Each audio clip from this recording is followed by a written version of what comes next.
저희 김밥교회를 위해서 벵글라데시의 그 토나가 부부가 엊그제 한국에 도착을 했어요. 이 모임을 축하하기 위해서. 그건 아니고 한국 코로나 때문에 못 나왔어요. 한 3, 4년 동안. 근데 엊그제 부부가 처음으로, 저도 부인을 못 봤어요. 한 번도. 근데 와서 저희 이 모임에 한번 와가지고 그 벵글라데시 돌아가기 전에 설교도 하고 현지에 이것도 소개를 해주기로 했습니다.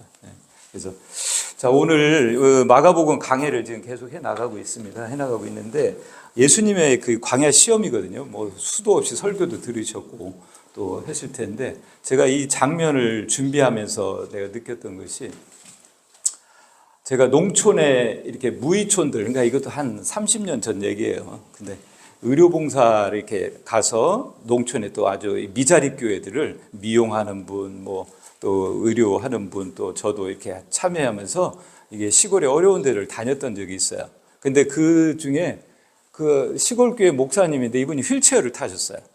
휠체어를 타시면서 시골 목회를 어떻게 하실까 좀 그렇게 했는데, 대화를 하다 보니까 40일 금식 기도 하시다가 하지 마비가 와버렸어요. 네. 참 너무로 안타까웠어요. 근데 그래도 휠체어를 타면서 그 목회를 포기하지 않으시고 하는 거에 참 감동도 됐고, 또 제가 어디 기도원에 이렇게 갔는데 그 기도원에 금식 기도를 남자 전도사가 40일 금식을 작정하고 하는데 한 보름 정도 지났는데 이 전도사가 이상한 소리가 들리기 시작하고 막 환각이 되고 환청이 되니까 기도원 원장이 귀신 들렸다고 막 축사를 막 하고 뭐 그러는 거예요. 이건 귀신 역사가 아니라 빨리 가서 포도당이라도 맞추면 이거는 좋아질 수 있다.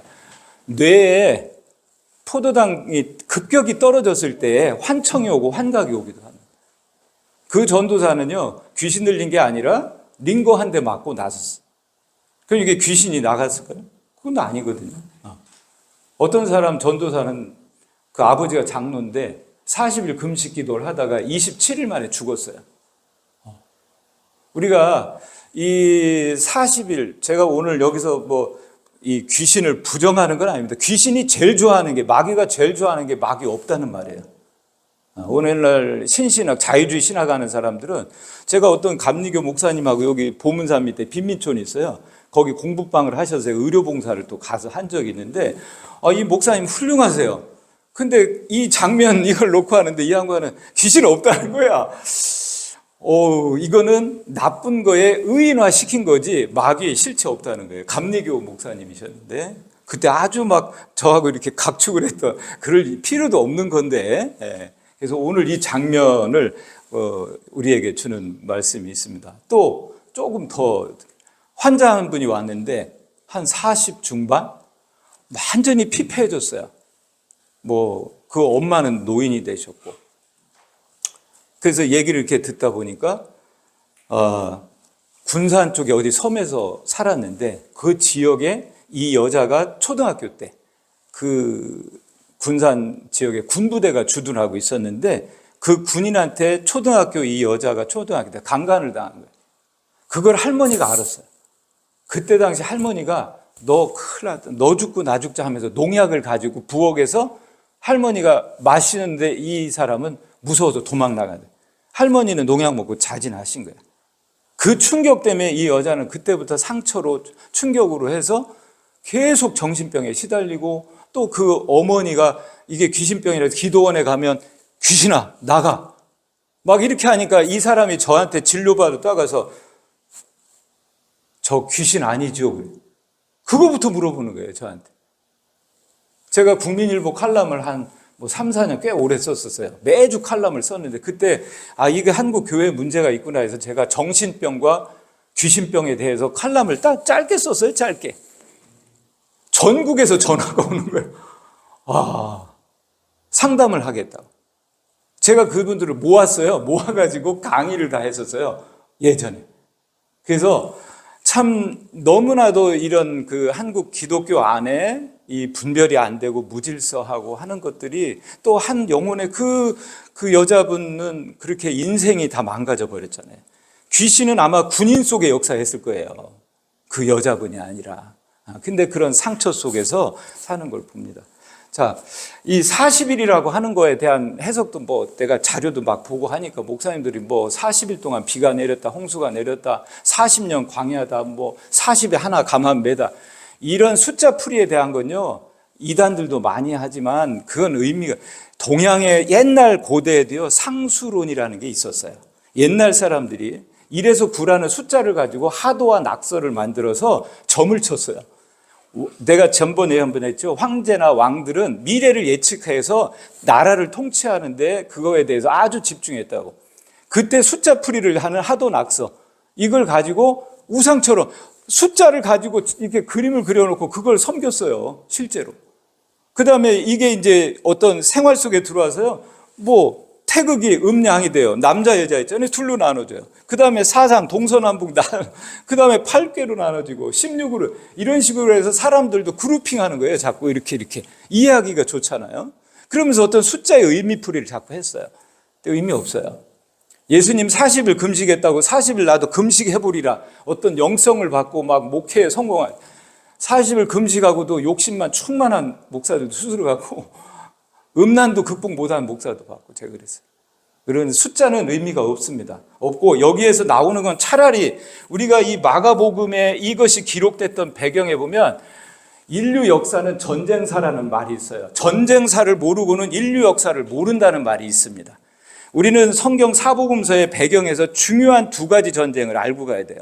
마카비 전쟁과 유대 전쟁입니다. 지금 마가복음이 언제 쓰였다고 그랬어요? AD? 까먹었죠?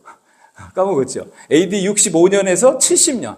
로마 감옥에서 베드로와 마가가 갇힌 상태로 썼다. 근데 AD 66년에 예루살렘에는요, 그 유대민족이 말살되는 엄청난 전쟁이 일어나고 있었어요. 66년에서 70년에 완전히 멸절하잖아요. 그때 당시에 그 성전을 중심으로 열심당원들, 그 다음에 광야에서 게릴라전을 하면서 이렇게 해서 그 예루살렘 안에서 뭐냐면 사실은 로마가, 근데 이 유대전쟁 자체는요, 예수님이 십자가에 돌아가시기 전에 마태복음에 예언을 하셨어요. 너희들이 환난 날이 오는데 예루살렘아 예루살렘아 너희들이 산으로 도망을 가라, 산으로 피하라. 분명히 예언을 해주셨어요. 근데 그때 당시에 거짓 선지자들은 뭐라고 한 줄 아세요? 로마의 폼페이스 장군들이 예루살렘을 치러 왔는데 뭐라고 얘기를 하냐면, 하나님의 성전에 있는 예루살렘 성을 지켜야 된다. 이렇게 거짓 선지자. 여러분, 그럴듯하지 않아요? 여기를 지켜야지. 왜 산으로 도망가, 이 믿음도 없는 놈들아. 하나님이 초자연적으로 도와주실 거야. 그 거짓 선지자들이 그랬는데 어떻게 됩니까?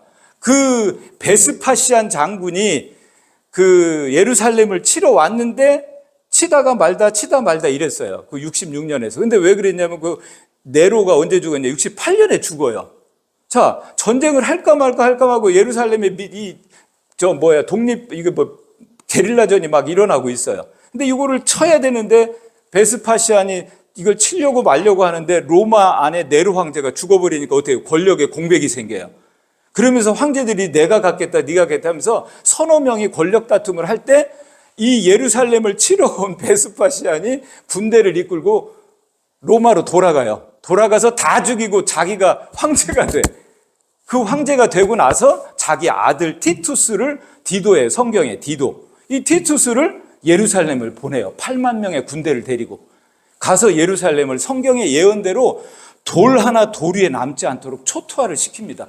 예루살렘 성 안에 110만 명이 죽어요. 110만 명이. 그 다음에 그 중에 한 9만 명 정도는 로마로 끌고 가서 전 세계 노예로 팔아버립니다.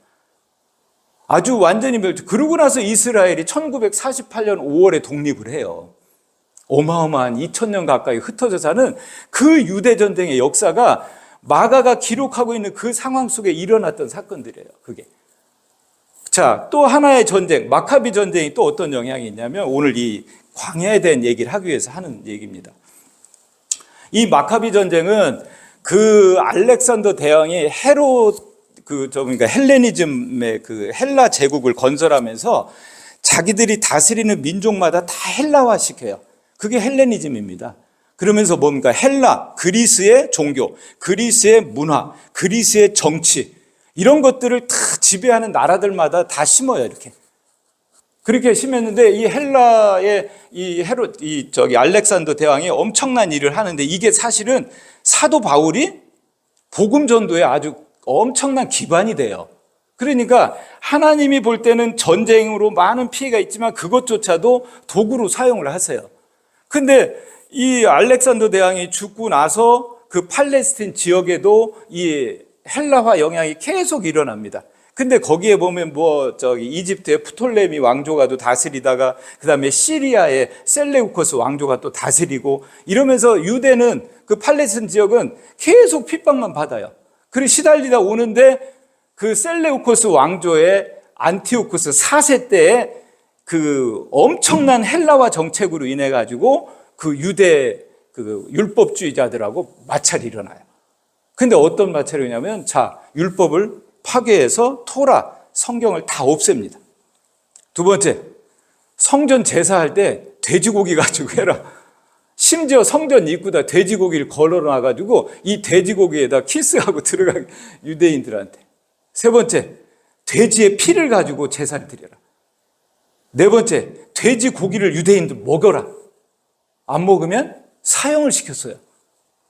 그 다음에 그 헬라의 성전 안에, 그 성전 예루살렘 성 안에다가 그 그리스는 뭡니까? 고대 그리스에 뭐가 있어요? 우리 올림픽의 기원이 거기잖아요.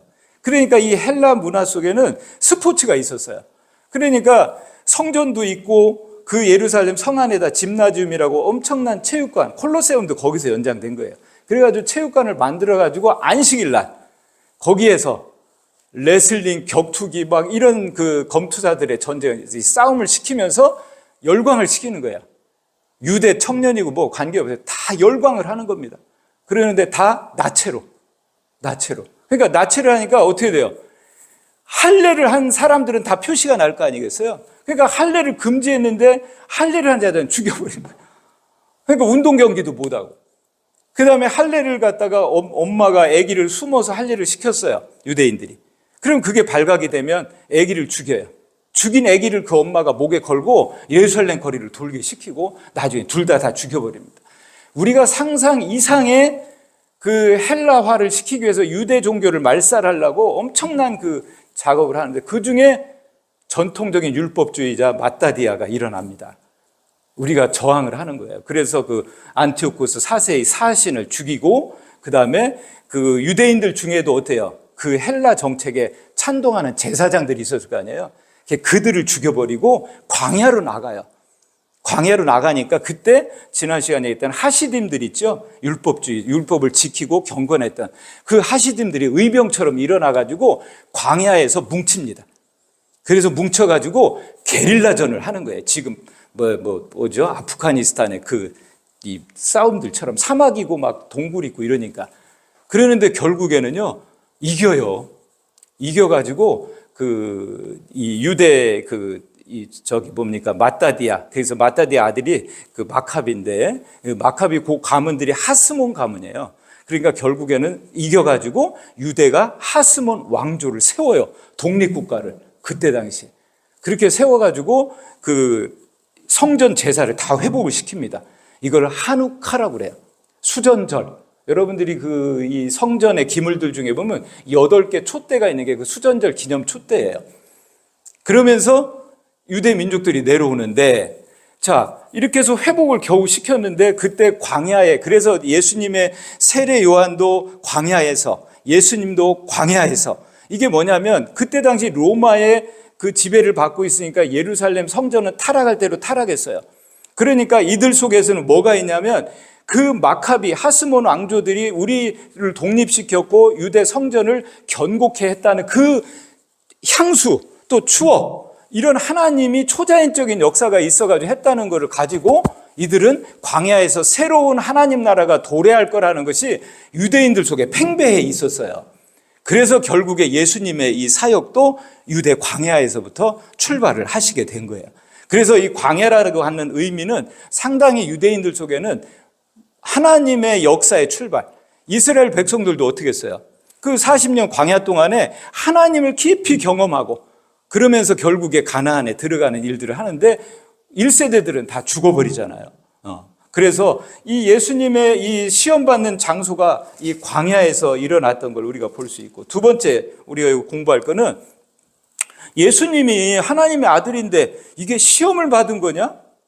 유혹을 받은 거냐? 이거 가지고. 그래서 예수님의 시험이라고 뭐 많은 분들이 얘기를 하는데, 예수님이 하나님의 아들로 이 땅에 오셨잖아요. 그 다음에 그 시험 내용은 뭐예요? 돌을 가지고 떡을 만들어라.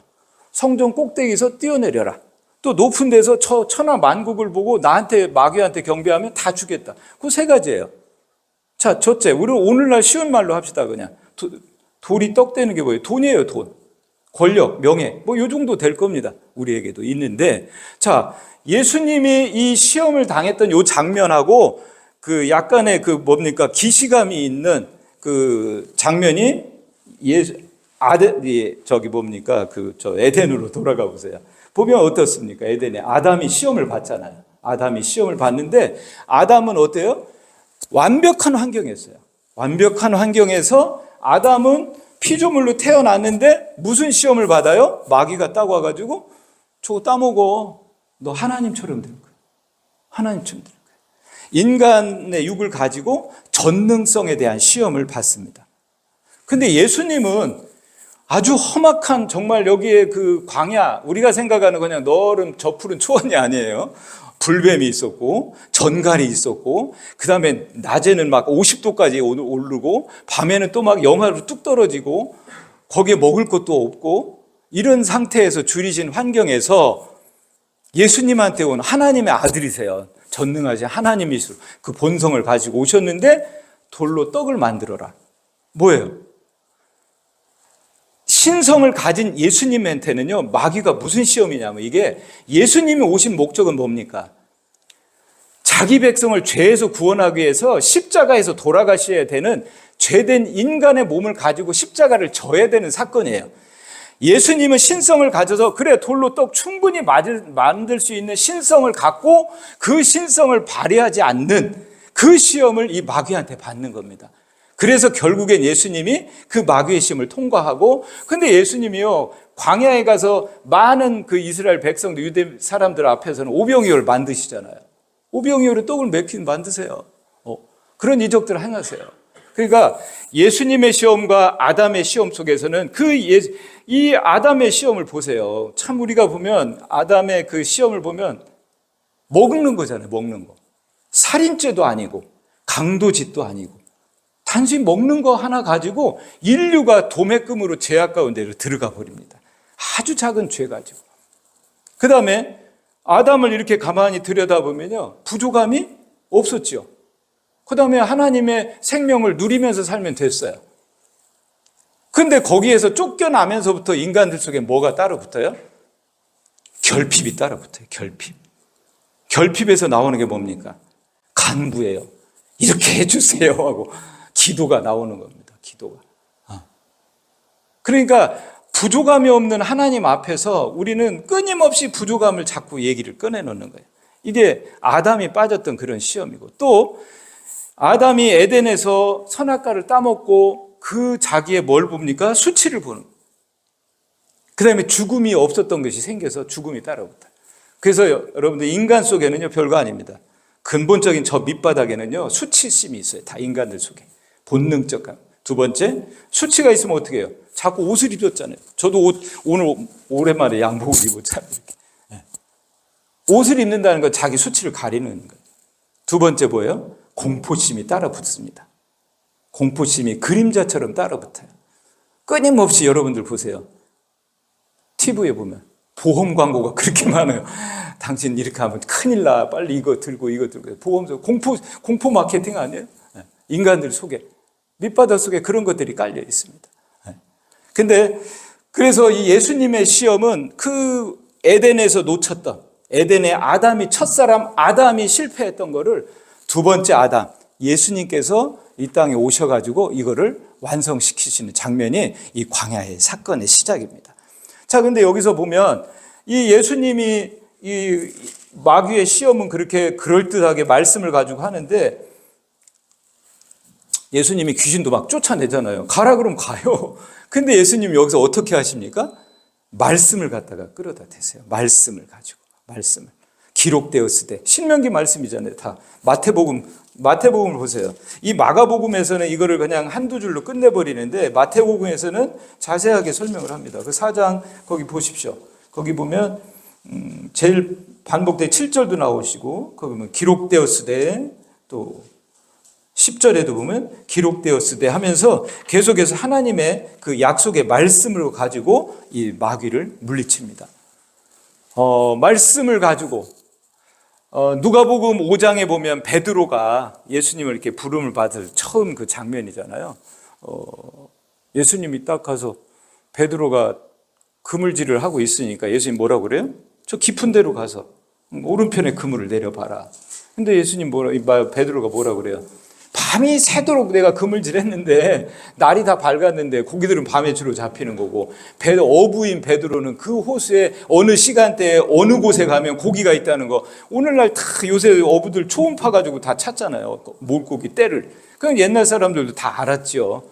근데도 예수님 말씀대로 그래서 베드로가 뭐라 합니까? 말씀에 의지하여 내가 그물을 내리리이다 하고 내렸더니 어떻게 되더라?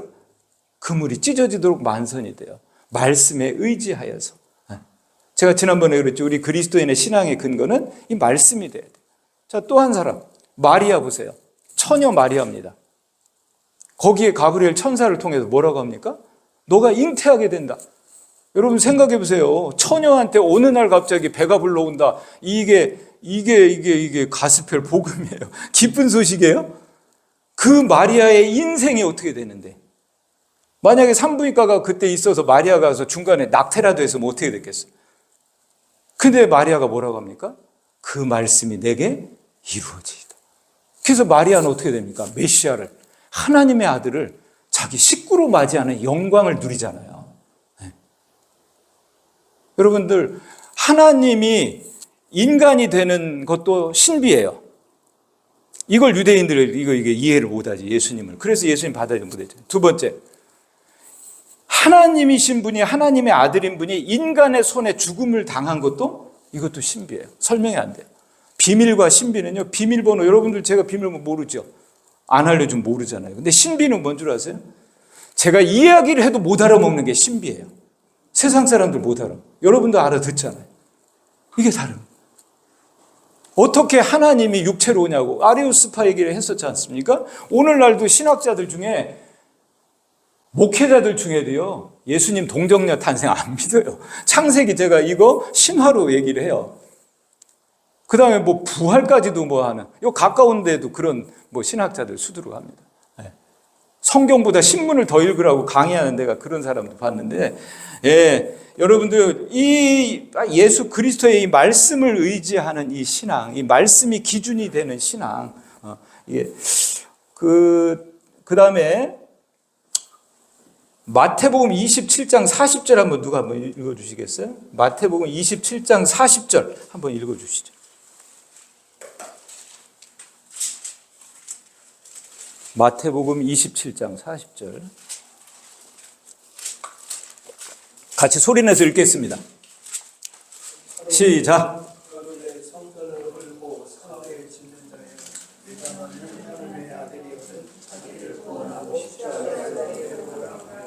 네, 거기에 지금 마귀가 한 말이 거기서 튀어나오죠. 누구? 네가 하나님의 아들이거든. 여러분 이런 소리 들은 적 없으세요? 여러분 속에서? 네가 성도이거든. 네가 교회 장로이거든. 네가 목사님이든. 이런 소리. 자, 보세요. 그 마귀가 예수님을 시험하기 직전에 마태복음 다시 넘어가세요. 마태복음 4장, 그 앞에 3장 마지막 절 한번 소리내서 같이 읽겠습니다. 3장 17절. 시작. 하늘로부터 소리가 있어 말씀하시되 이는 내 사랑하는 아들이요 내 기뻐하는 자라 하시니라. 다 찾으셨어요? 네. 자, 마태복음 3장 마지막 절에 뭐예요? 하나님의 음성이 들립니다. 예수님을 놓고 뭐라고? 이는 내 사랑하는 자요 내가 기뻐하는 자다. 이 음성이 그치기자마자 마귀가 와서 뭐라고 그럽니까? 네가 하나님의 아들이냐? 우리들 속에서 하나님의 사랑으로 충분하고 하나님의 기뻐함으로 충분한데 오늘날 신앙생활을 하면서 뭡니까? 내가 하나님의 자녀인 것을 증명해 보이라는 세상의 손가락질, 세상의 어떤 요구, 이런 거. 그 다음에 오늘날 자본주의 사회에서요, 내가 말씀드렸죠. 우리 인간 나는 뭐다? 티끌이라고, 먼지라고, 안개라고, 비존재라고, 존재 아니라고 했어요. 존재 아닌 인간이 존재의 궁극적 존재이신 하나님을 흉내내기 위해서 인간은 끊임없이 자기의 자기됨을 자기가 증명하려고 나섭니다. 이게 세상 사람들도 그렇고 잘못하면 크리스찬도 그렇고 어떻게 해요? 소유를 가지고 뭘로? 돈을 많이 왕창 벌어요. 올라가면 어떻습니까? 밑에 사람을 많이 두면 내가 다른 사람이 된 것 같아요. 두 번째, 공부를 많이 해요. 뭐 박사를 달면 뭐가 달라질 것 같고. 세 번째, 권력을 잡고 올라가서 내가 사람을 많이 거느리면 뭐 어떻다? 여러분 그런 얘기 안 들어요? 여러분들 자녀들을 키울 때 엄마 여러분들 우리 어머니들 뱃속에 아기를 갖고 있는데 그때는 기도하면서 하나님 생명을 주셔서 감사합니다 하면서도 문득 우리 아이가 손가락이 10개가 다 달려있고 발가락도 다 건강한 아이만 주세요 여기까지만 기도를 하고 아기를 낳을 때 어때요? 낳아서 보니까 아이가 건강해. 그럼 감사합니다. 하나님 감사합니다. 제가 정말 하나님 사랑하는 자군요. 하다가 좀 커서 학교 가면 어때요? 이제 공부해 이놈아. 네가 사회 나가서 출세를 해야지. 돈을 벌어야지. 네가 하나님의 자녀고 네가 목사 아들이고 장로 아들이면 네가 이러이러한 사람이 돼야지 영향력 있게 사람들한테 영향을 끼칠 거 아니냐. 하나님의 사랑을 받고 기쁨을 줬던 것이 이제는 세상의 많은 가치관에 휘둘려서 이 아이한테 요구하는 것들이 네가 하나님의 아들이었다. 우리 속에 똑같습니다. 나의 나됨을, 성도의 성도됨을 내가 증명하려고 나서는 순간 인간 속에는요, 그건 자기 의로 떨어집니다. 자기 의로.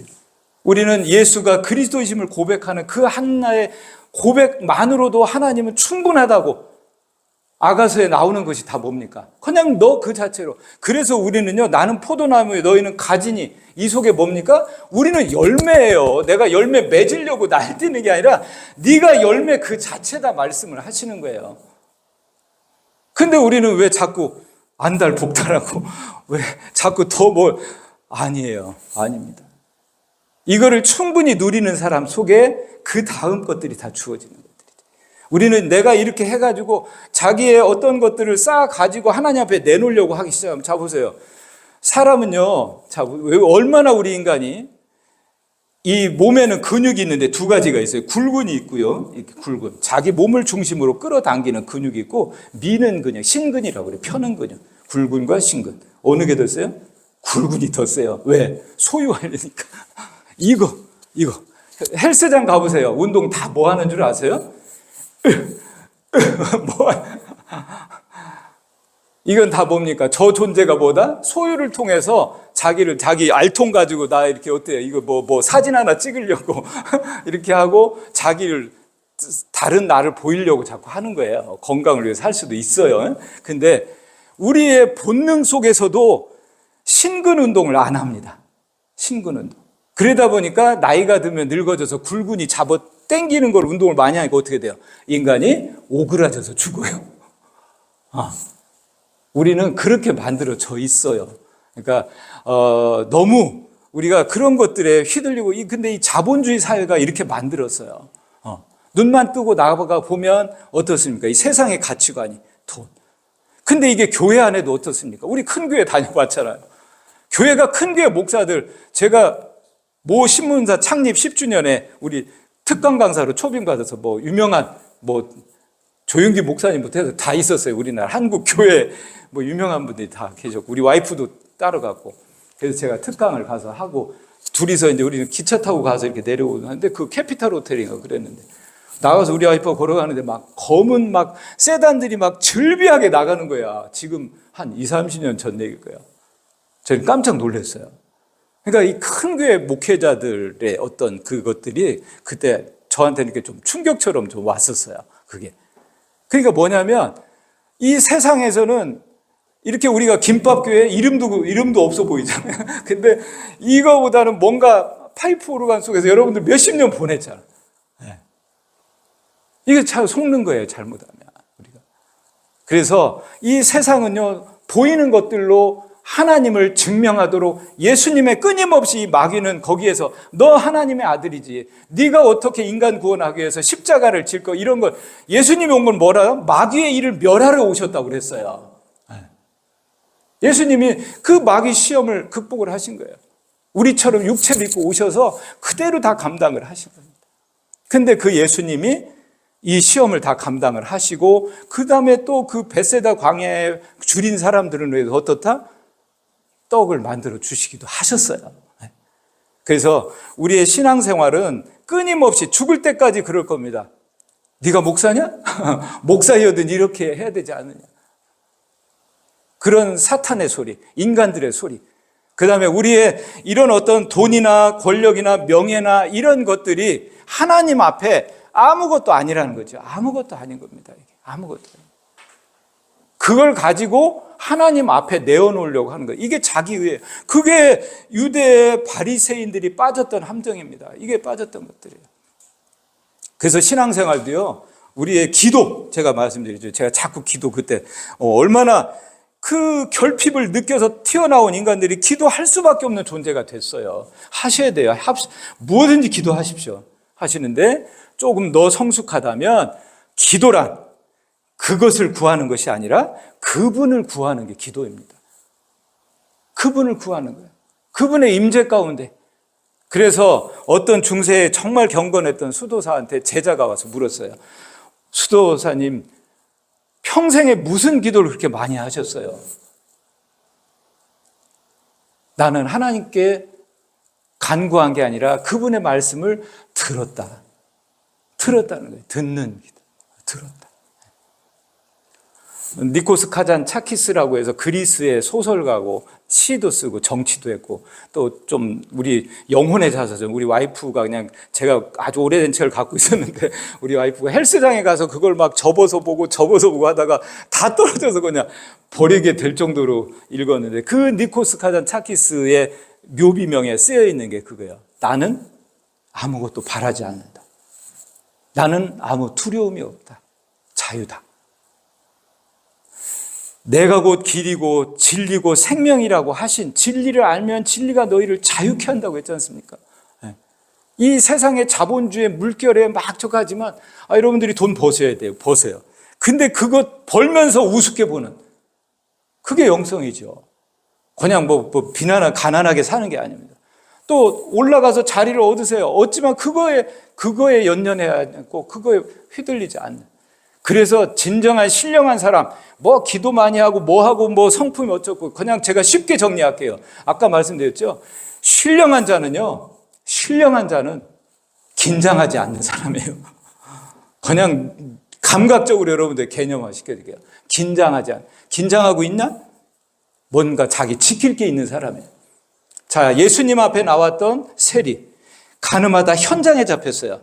강도, 또 남자를 6명이나 데리고 살은 여자. 뭡니까? 그때 당시 율법에 아주 죄인이라고 규정이 된 사람들이에요. 그들은요, 자기 자신에 대해서는 더 이상 지킬 게 없는 사람들이었어요. 그들에게 예수님이 오시죠.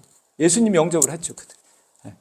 근데 지킬 게 많았고 폼나고 경건하고 옷도 길게 입고 사람들한테 인사받고 존경받았던 바리새인들이 오히려 예수님한테 책망을 받았던 걸 봅니다.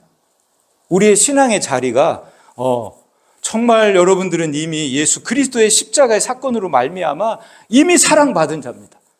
그래서 이 세상에 살아가면서 크리스찬에게는요, 예수님의 십자가보다 더 중요한 건 아무것도 없어요. 이 세상의 모든 건 다 사소한 겁니다. 그 사소한 것에 목숨 걸지 말라는 말이 그 말이에요. 우리의 신앙의 가치관이 거기서. 그래서 믿음, 소망, 사랑, 가장 쉬운 개념이잖아요. 이 믿음, 소망, 사랑의 단어의 특징이 있어요. 대상이 있습니다. 대상이 있는 단어예요. 그냥 개념화된 추상적 용어가 아니에요. 대상이 있습니다. 그 믿음, 소망, 사랑 가장 쉽게 정리해 드릴게요. 제가. 믿음, 나를 믿지 않는 것입니다. 소망, 나를 기대하지 않는 것입니다. 사랑, 나를 사랑하지 않는 것이 사랑입니다.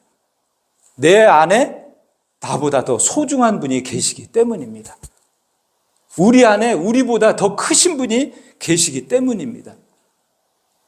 이게 그리스도인들의 믿음, 소망, 사랑이고, 자기 십자가를 지고 자기를 부인하고 주님의 제자로서의 살아가겠다고 나선 사람들에게 우리가 기본적으로 우리가 깨닫고 갖고 있어야 될 화두라고 생각을 합니다.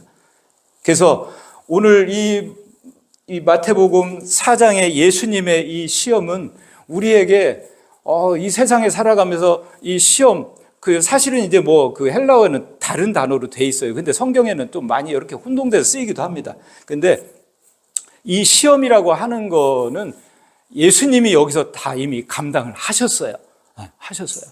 그렇기 때문에 우리 속에서는 정말 여러분 주눅들지 마시라는 거예요. 주눅들지 마. 그냥 믿음의 생활 속에서는 내 삶의 궁핍함, 내 환경의 어떠함, 내 자녀의 어떠함으로 인해서 우리의 신앙의 본질이 흔들리지 말라는 것이 오늘 이 시험의 말씀입니다. 우리는 육체를 갖고 있는 한, 이 세상을 세상을 떠날 때까지 그러한 네가 하나님의 아들이냐? 아마 어쩌면 우리의 몸이 쇠해져서 요양병원에 누워서 호수를 꽂고 있어서 비참해져 있을 때도 있을 것 같아요. 네. 그때도 하나님이 사랑하는 자들, 하나님이 기뻐하심을 입은 자들입니다. 네. 그 사랑에 감격함으로 살아가는 것이 신앙생활이라고 저는 생각을 합니다. 그래서 오늘 뭐 우리의 이 말씀은 길고 장황한데 오늘 우리의 신앙생활 속에서 여러분들 속에서 다시 이 자리, 늘 하나님의 그 사랑, 예수 그리스도의 십자가의 그 사랑의 은혜 안에서 자리 잡는 그런 신앙의 삶이 되시기를 바랍니다. 같이 기도하시겠습니다.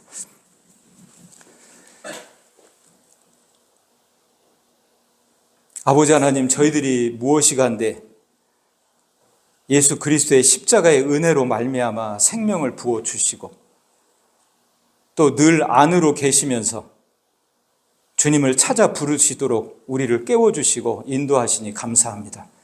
하나님, 그리스도인은 혼자 사는 것이 아니라 주님과 함께 사는 동거하는 삶인 것을 깨우쳐 주신 것을 감사합니다.